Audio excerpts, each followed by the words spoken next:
Every concert promotion organization begins with the engagement of the act for the concert.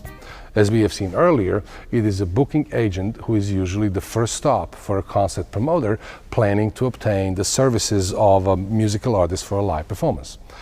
To find out which agent represents which artist, a concert promoter can turn to a number of sources of information. The most often used sources are the Pollstar and Billboard publications, the artist record labels, the artist websites, and concert promotion related conferences such as those organized by the Association of Performing Arts Presenters. When the appropriate agent is identified and the contact information obtained, a concert promoter would contact the agent and make the initial inquiries as to the act's availability and fees. This initial communication should also include disclosing of the promoter's general organizational and budgetary plans to the agent. If the general plans are within the boundaries of the act standards, and agent knows this, then the agent would contact the act's manager to make an offer. If the act is interested, the agent would then contact the promoter back, confirming the act's asking guaranteed fee and the available date, and request the full preliminary budget and plan for the performance in question. All the estimated expenses are to be included, from the venue rental, artist guarantee, and insurance to administrative personnel, work crews, and stage light sound production. At this point, the promoter would put the hold on the venue in which the performance is to take place and begin the negotiation with the agent regarding the details of the act's engagement. It is not unusual to have the preliminary documents go back and forth between the agent, the manager, and the promoter several times before the final agreement is reached. Now, although the negotiations can naturally result in all kinds of scenarios, there are some expected standard industry norms regarding the financial arrangements between the act and the promoter that are usually adhered to by these two parties. One of these norms is that unless the performance is for a non-for-profit entity, the act would receive a guaranteed fee plus a percentage of the profits. Now, this percentage level and what is considered profits is another part of the norms in the concert promotion business. The calculation of it includes an additional standard, the promoter's initial pay, usually itemized in the preliminary budget as 15% of the total estimated expenses. So here we would have something like estimated expenses being, let's say, $10,000. Promoter's initial pay would be 15% of that, which is $1,500. Now, it is important to remember that the estimated expenses include all the expenses related to the concert, including the act's guaranteed fee. So here the estimated expenses would be, let's say, $8,000 for venue, insurance, labor, production, plus $2,000 for act's guarantee, giving us $10,000 in estimated expenses. Now, to arrive at the profits portion and calculate the final split, yet another norm is used, the split point, which is the sum of the estimated expenses and the promoter's 15%. So if we have estimated expenses at $10,000, promoter's initial pay at $1,500, the split point would be $10,000 plus $1,500, which gives us $11,500. Now, any revenues that performance makes beyond this split point is called the back end and would be split between the act and the promoter, most often according to the 85-15 norm. 85% for the act, 15% for the promoter. So now we have estimated expenses at $10,000, promoter's initial pay $1,500, split point being $11,500. If we have ticket sales of, let's say, $15,000, that would make the back end $15,000 minus $11,500 or $3,500. Now, act's back end cut is 85% of that, right? So 85% of $3,500 gives us $2,975. Promoter's back end cut is 15% of $3,500, which is $525. Act's total is thus $2,000 guaranteed fee plus $29.50 back-end cut gives them $49.50. Promoter's total is $1,500 initial pay plus $525 back-end cut gives a total of $2,025. Now, another important aspect of the promoter's consideration is the Act's contract rider. While the face page of the Act's contract includes the fundamental items such as date, place, duration, Act's fee, back-end cuts, etc., the rider includes all the technical, transportation, and hospitality details required by the Act. Naturally, since the expenses required for the fulfillment of such requirements can be considerable, a promoter would normally not be able to complete the preliminary budget and be willing to sign the contract without it. And that's why the promoter usually requests the Act's rider in the early stages of the communication with the booking agent. The type and the quality of the stage light and sound equipment, the mode of the transportation, the class of the hotels, the scope of the catering, and so on, are all crucial to the promoter's consideration of the Act and pertinent financial calculations.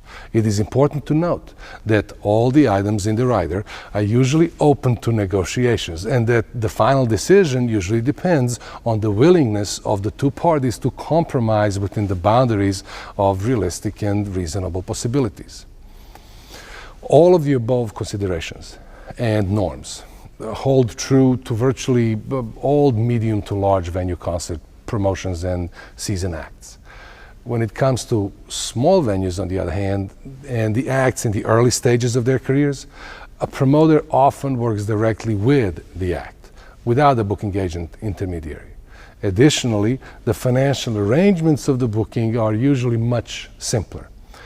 A promoter would normally offer the act one of the following in exchange for their performance. 1, a guaranteed flat fee.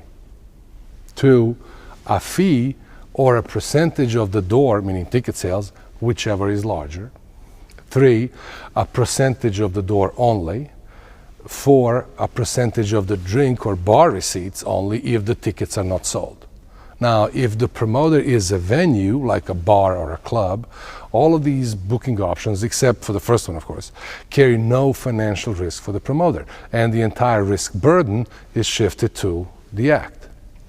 If the funds received for the performance are not sufficient to cover the act's expenses, like travel, lodging, the act would have to cover those themselves and thus lose money on the deal.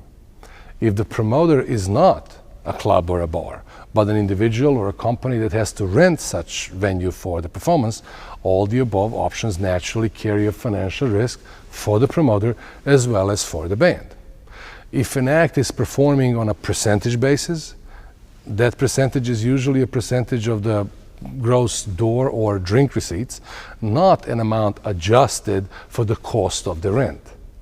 Thus, if not enough tickets or drinks were sold to cover the venue rental fee from the promoter's cut of such sales, the promoter still owes the rental fee and loses money on the performance. So for instance, we'll have, if act is offered 50% of the door, no flat fee, the total club rent is, let's say, $500, and the total ticket sales are $800, the act's cut or take home is therefore $400. Half of $800, right? What is left is the promoter's cut, which is another $400, another 50%. Now, after $500 rental fees paid, the promoter is $100 in debt. See, budgeting a live performance means creating a plan that details expenses and revenues relevant to the performance. Creating a projection of how and where the money will be spent in organizing a concert and how much money will be taken in as a result. A concert promotion budget is a roadmap that has a dual purpose. It is an instrument of gauging a possible financial potential of the performance, as well as a guide informing organization and scheduling actions during the concert preparations. It should be kept in mind that as a projection, as an estimation, a budget is never minutely precise, and that certain deviations are expected. What is precise and backed by receipts is the concert promotion's settlement document or the settlement sheet. It is a financial report document that is being compiled as the organization of the concert progresses, which includes the original estimated budget as well as the actual expenses and revenues columns, meaning it is the budgeted and the actual financial situation presented side by side. This document is finalized the day of the concert, after the last ticket is sold, and is used in the financial settlement procedure between the promoter and the act, either just prior or just after the performance, depending on the act's contractual requirement regarding this issue. Naturally, in preparing the budget, the estimated expenses are much more under the promoter's control than the estimated revenue side of the budget. The cost of virtually all the necessary rentals, services, and personnel can usually be estimated within a relatively small margin of error.